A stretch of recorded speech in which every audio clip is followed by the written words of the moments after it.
So I got into journaling at a really young age. I'll say I was about 5 or 6.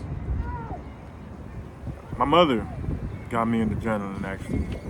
She would make me write about my day after school every day. I used to hate it because it was cutting into playtime. You know, I'm trying to go to the park and my mom was telling me, you gotta write about your day. You gotta write a full page. I'm like, I don't wanna do that. But I didn't know how valuable it was. I vividly remember we had a conversation about it, and my mother was saying, writing allows you to communicate with people. Writing allows you to communicate efficiently. And I said, if it's so efficient, why can't we just say it?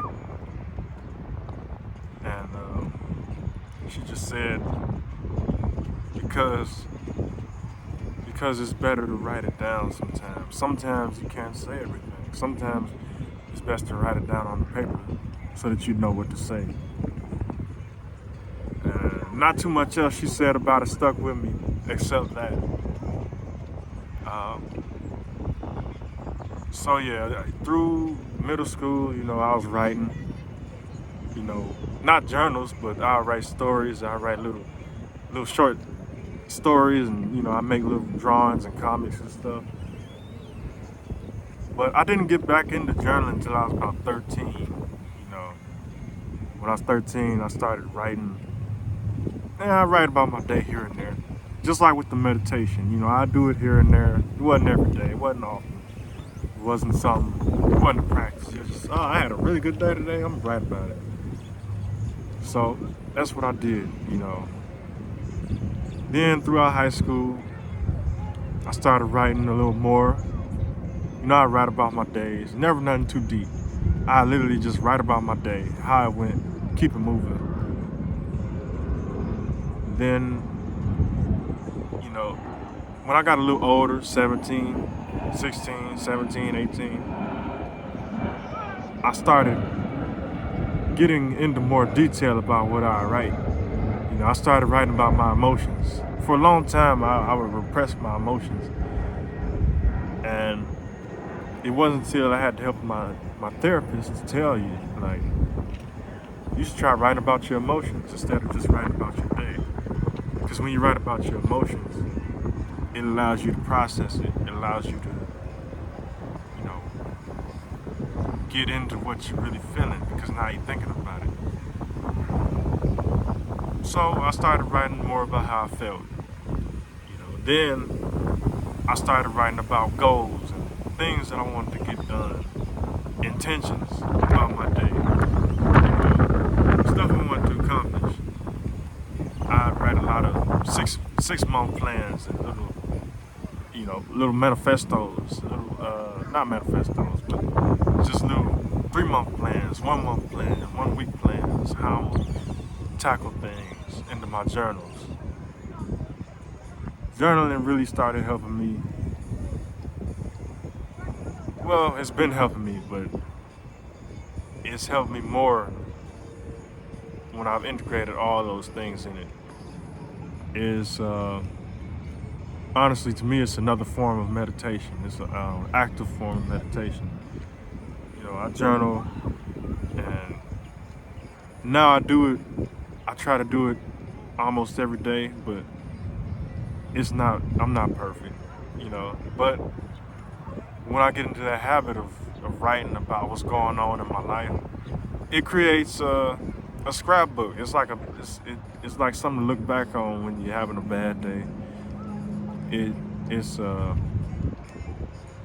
like that money you saved for a rainy day sometimes. Sometimes you're having a really rough day. You just look back on your journals. Oh, I did that. I remember doing that, or I remember saying that, being over there, or doing that, or dating her. Or I remember that point in time where I was. It's like a marker, like a save point, a checkpoint.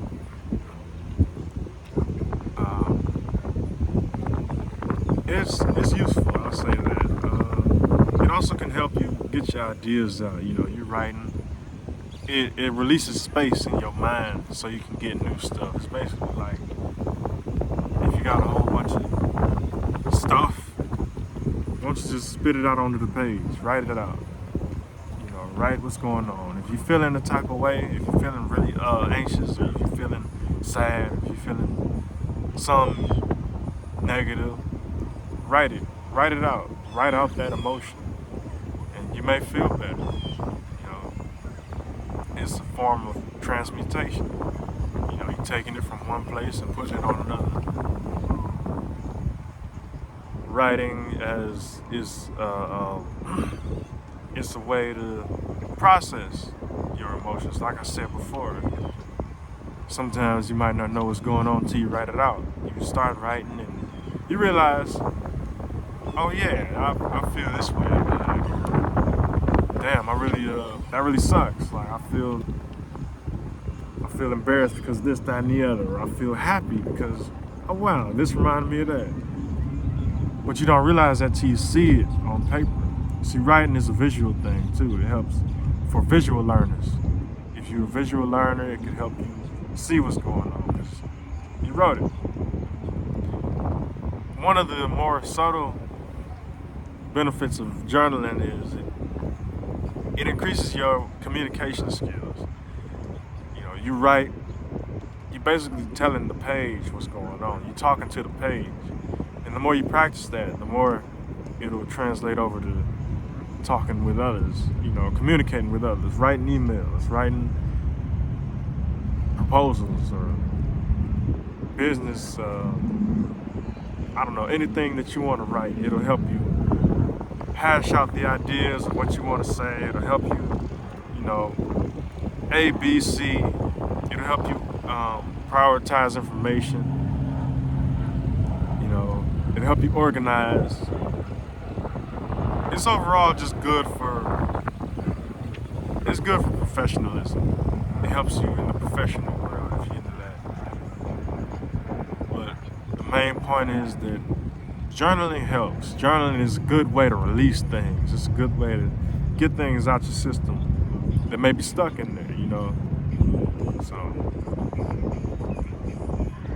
that's all I got to say about it.